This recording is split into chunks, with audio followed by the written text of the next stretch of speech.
In this module, we're going to talk about how to perform the graph, the exam, the heart of the matter when you're dealing with Accugraph. All right, with it properly moistened, with the patient properly ready to go, we can begin our first measurement. So we're measuring lung 9 on the left. Left, pericardium 7. And you'll notice that my technique was to get onto the point with kind of a nice crisp attach and detach from the point. You can move around during measurement if you need to, and the more practice you get, the less you'll need to move around and search for the point. But in this case, I held it on the point until I got the beep from the probe telling me that it had captured the measurement, and then the computer guide announced the next point for me to move on to, and so I just go on to the next point. Notice I don't need to touch the computer at all. Once I've started the exam, everything is automatic, and I can place all my attention on the patient and on performing a proper exam.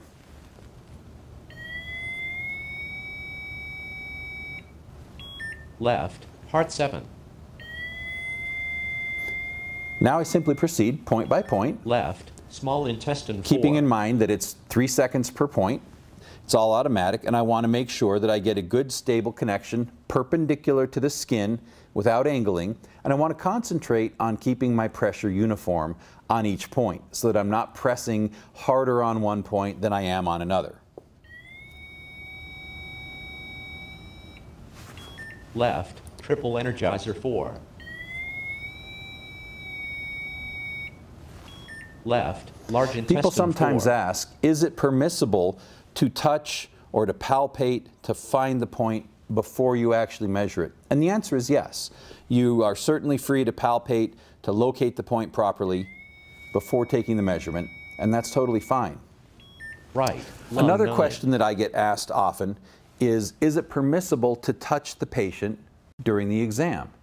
And the answer is yes. The electricity is going to take the shortest possible route, and that route will be from the point that I'm measuring on the patient's skin through their body and back to the ground probe. It's not going to take a detour and go into my body or over there somewhere and then come back. It's going to take the shortest route possible, and therefore there's no problem with touching the patient.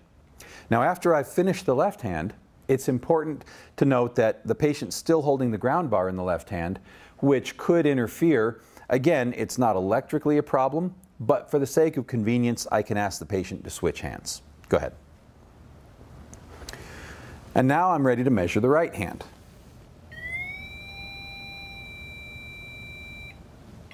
Right, pericardium 7.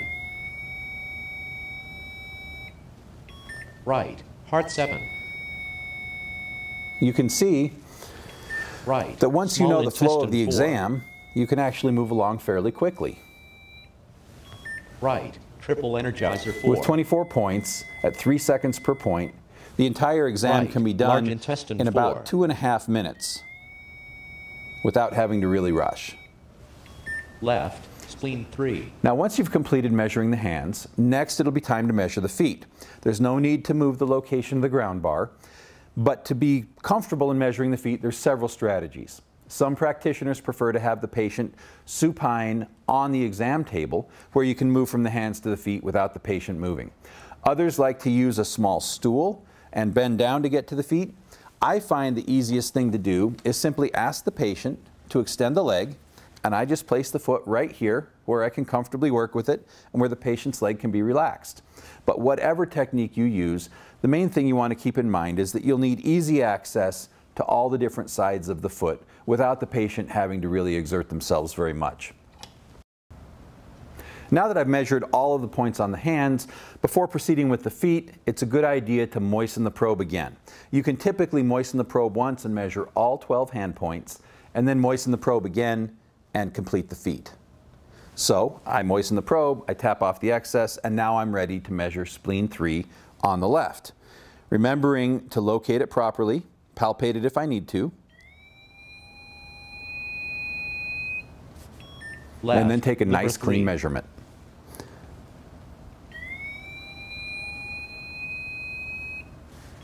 Left, kidney 3. Keeping the computer in view is always a good idea. In this case, I have the computer set up right over here so that while I'm working with the patient, If I need to check anything, make sure that I didn't get ahead of the exam, remember which point I'm on, I can just look straight ahead and see the computer there, which tells me I'm measuring bladder 64.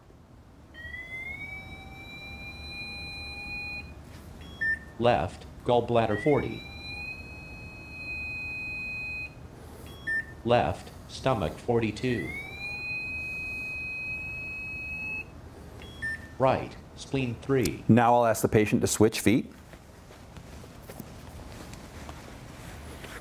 And I'm ready to do the same points on the right foot. Right, liver 3. Right, kidney 3. Right, bladder 64. Right, gallbladder 40. Right, stomach 42. Please remeasure the following points. Now, Right, when I finished triple Energizer measuring 4. the points initially, it's going to ask me to remeasure certain points. And it'll do this when there is a discrepancy between the two sides. If I measured a point on the left and measured it on the right, and they're very different, then it's going to ask me to remeasure the side that's lowest. The reason it's the low side that you remeasure is because if I missed the point, if I was slightly off the location, it will read lower. And so I go back to make sure I was fully on the point. If it doesn't go up, then that difference is real and it needs to be addressed. If it does go up, it simply means that I was slightly off the point when I did my first measurement. And this is why Accugraph asks you to do the remeasurement. So in this case, it's telling me to remeasure triple Energizer 4 on the right hand. All right, so right hand, it's going to be right here.